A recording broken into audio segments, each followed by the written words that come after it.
Olá, eu me chamo Matias e eu sou aluno do curso de Análise e Desenvolvimento de Sistemas da FAI de Erechim. Esse trabalho é um requisito para a matéria de Arquitetura de Computadores.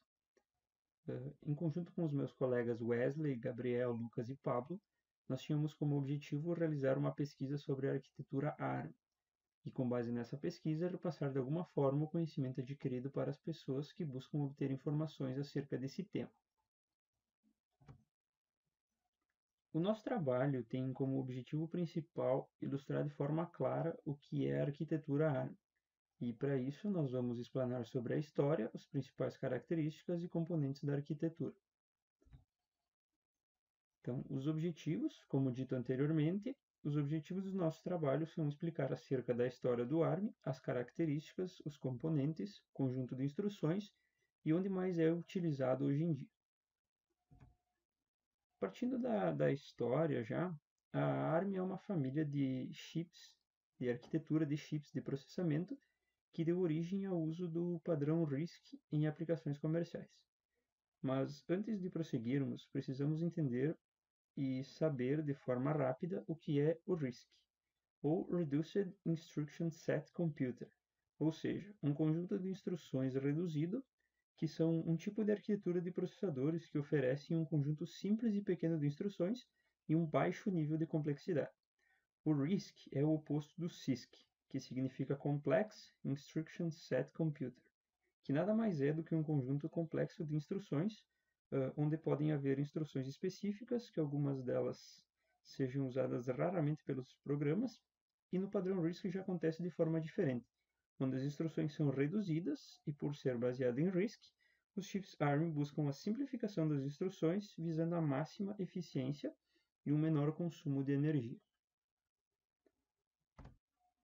Hoje em dia, esses chips são bastante utilizados em sistemas embarcados, como, por exemplo, os nossos smartphones, GPS e entre outros, pois eles possuem uma alta flexibilidade e uma capacidade de customização muito alta, e são utilizados nesses tipos de sistemas, justamente por possuírem uma estrutura simples e pequena que visa otimizar o espaço físico utilizado.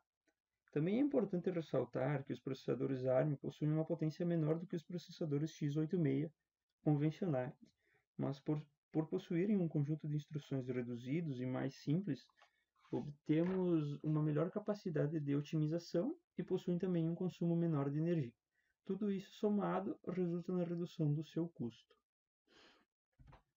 Continuando na história, a história do ARM começa lá na década de 80, quando a empresa britânica Acorn Digital Computers desenvolveu tais chips baseados na tecnologia RISC. O ARM1 foi lançado em 1983 e foi o primeiro processador a ser comercializado, e possuía cerca de 25 mil transistores. Para se ter uma ideia, alguns processadores i7 da Intel possuem cerca de 1,75 bilhão de transistores. Claro que temos que levar em consideração o tanto de evolução que tivemos dos anos 80 até hoje. Já em 1985 foi lançado o ARM2, 2 anos após o ARM1 ter sido lançado. Aí já demonstrava um pequeno sinal de sucesso, pois já seriam utilizados em alguns computadores da época. Com tal evolução, as novas versões do ARM foram chegando, e com isso os dispositivos móveis passaram a utilizar as tecnologias do ARM como padrão em seus processadores. Aqui nós temos uma imagem de como era a visão interna do primeiro chip ARM. Podemos ver a quantidade de conexões e também dos transistores.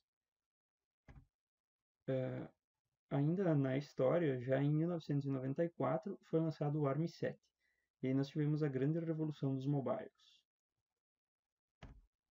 Aqui temos um gráfico que mostra a quantidade de chips ARM desenvolvidos do ano 1997 até o ano de 2015, onde estima-se que tenham sido desenvolvidos mais de 78 bilhões de chips. Porém, hoje, estima-se que as unidades já passaram de 95 bilhões, o que o torna a arquitetura mais popular em termos de quantidade. Mas apesar da grande quantidade de chips ARM desenvolvidos, a empresa ARM em si não produz nenhum desses chips, porque eles trabalham com um modelo de negócio baseado em direitos de propriedade intelectual. São dois modelos. O Core License, que é a venda de IP Cores, ou bloco de lógica e dados, e o Architectural License, que é baseado na necessidade de quem compra, do cliente. Porque as empresas podem obter uma licença de arquitetura para projetar a própria CPU baseada nas instruções do ARM, conseguindo assim uma melhor capacidade de customização.